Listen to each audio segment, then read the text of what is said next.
नमस्कार दोस्तों, आज हम चर्चा कर रहे हैं वक्फ बोर्ड संशोधन अधिनियम 2025 पर, जिस पर हाल ही में सुप्रीम कोर्ट ने एक अहम फैसला सुनाया है। सबसे पहले समझते हैं वक्फ कानून है क्या। भारत में वक्फ संपत्तियां मुस्लिम समुदाय की धार्मिक और सामाजिक भलाई के लिए होती है। इनका प्रबंधन वक्फ बोर्ड नामक संस्था करती है। इन संपत्तियों में मस्जिदें, कब्रिस्तान, मदरसे, धर्मार्थ संस्था और कई बार जमीनी जायदाद भी शामिल होती है। वर्ष 1995 में वक्फ अधिनियम लाया गया था और समय समय पर इसमें संशोधन किए जाते रहे।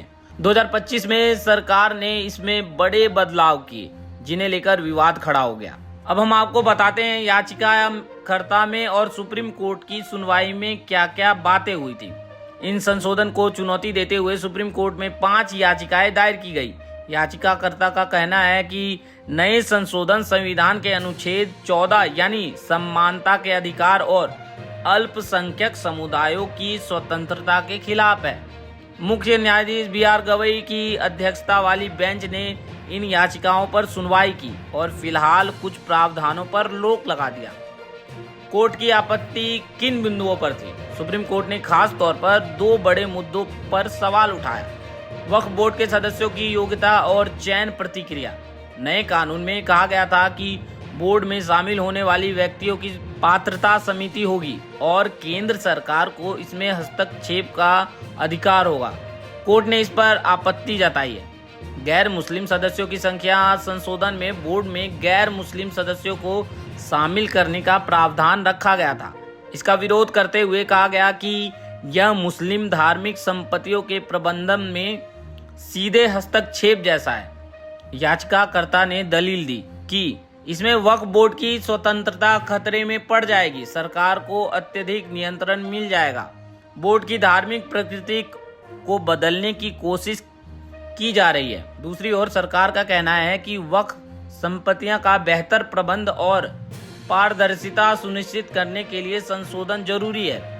अब तक कई राज्यों में वक्फ संपत्तियों का दुरुपयोग और भ्रष्टाचारी की शिकायतें सामने आई है। गैर मुस्लिम सदस्यों की मौजूदगी से पारदर्शिता बढ़ेगी और जनता का भरोसा मजबूत होगा।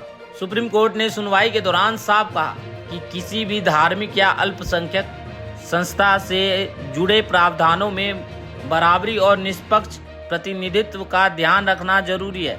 संविधान का मूल ढांचा किसी भी हालत में प्रभावित नहीं होना चाहिए। जब तक मामले की विस्तृत सुनवाई नहीं होती है, तब तक संशोधित कानून के विवादित प्रावधान लागू नहीं होगा।